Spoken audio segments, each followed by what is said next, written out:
अस्सलामुअलैकुम सामीन। 28 ज़िलक़अदा और 6 जून है।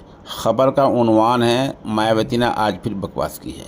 दरअसल मायावती के हलक से ये बात नहीं उतर रही है कि उन्होंने अंदर खाने जो पार्टी से मुआहदा किया था कि हम वोट काटेंगे, वो मुआहदा गालिबन पूरा नहीं हुआ है और मायावती के उम्मीदवार सारे हार गए हैं और इतने वोट नहीं ले पाए हैं ताकि वो बीजेपी को हर जगह जिता देती। ये वो मायावती के हलक से बात नहीं उतर रही है और इसी पर उन्हें गुस्सा आ रहा है।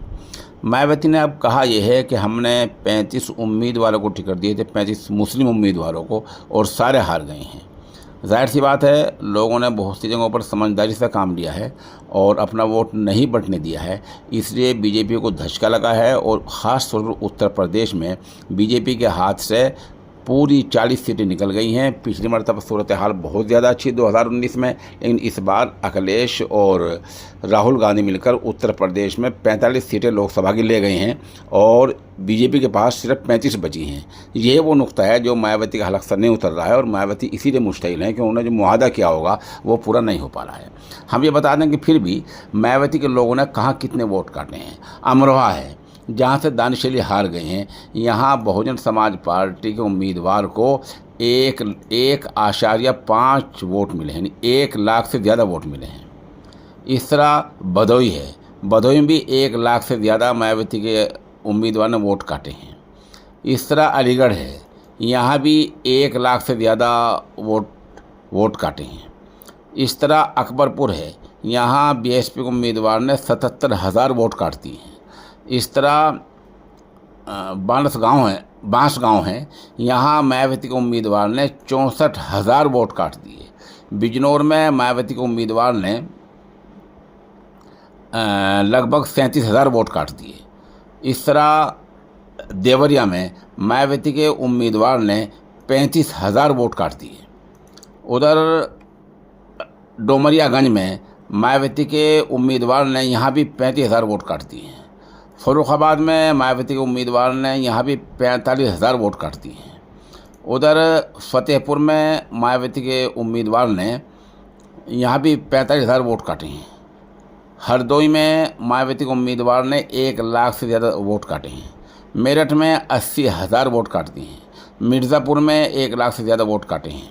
उधर मिस्री इलाके में भी 1 लाख से ज़्यादा वोट काटे हैं। उधर फूलपुर में 82,000 वोट काटे हैं। शाहजहाँपुर में मायावती के उम्मीदवार ने 91,000 वोट काटे हैं। उन्नाव में मायावती के उम्मीदवार ने 75,000 वोट काटे हैं। तो इस तरह मायावती एक सही मायने में वोट कटवा है। और अब वोट कटवाए के मतलब ये था कि जहाँ जहाँ उन्होंने खड़े किए वो आधे वोट ले जाते ताकि आराम से बीजेपी का उम्मीदवार जीत जाता। यह उनका अंदर खाने मुआहदा होता है। ऐसे कुछ सुना गया है कि मायावती ऐसा कॉन्टैक्ट करती हैं, मुआहदा करती हैं, इसके बारे में भारी निजी मफाद हासिल करती हैं। इस बार वो हासिल नहीं हुआ, इसलिए उन्हें गुस्सा आ रहा है। दूसरी बात यह है कि मायावती ने जहाँ 35 उम्मीदवारों को टिकट दिया है, वहाँ गैर मुस्लिम उम्मीदवारों को भी बड़ी तादाद में टिकट दिए थे, वो सब हार गए हैं। आखिर उन्होंने बयान मुसलमानों के बारे में बयान दे दिया है और हिंदुओं के बारे में, गैर मुस्लिमों के बारे में उन्होंने ऐसा कोई बयान नहीं दिया है। दूसरी बात ये, मायावती चाहती है जो मुस्लिम इलाके हैं उनमें वोट कट जाएं और वोट बढ़ जाएं ताकि आराम से बीजेपी के उम्मीदवार जीत जाएं। मुस्लिम इलाकों में उन्होंने इसलिए ज़्यादा वोट दिया, वो टिकट दिया अपने उम्मीदवारों को ताकि वो वोट काट सकें। लेकिन इस बार मोहतरमा की बात नहीं बनी है, इसलिए मुश्किल हो गई हैं। अब जाहिर सी बात है, उन्होंने मुसलमानों के लिए ये कहा है कि अब आगे हम सोच समझ कर टिकट देंगे।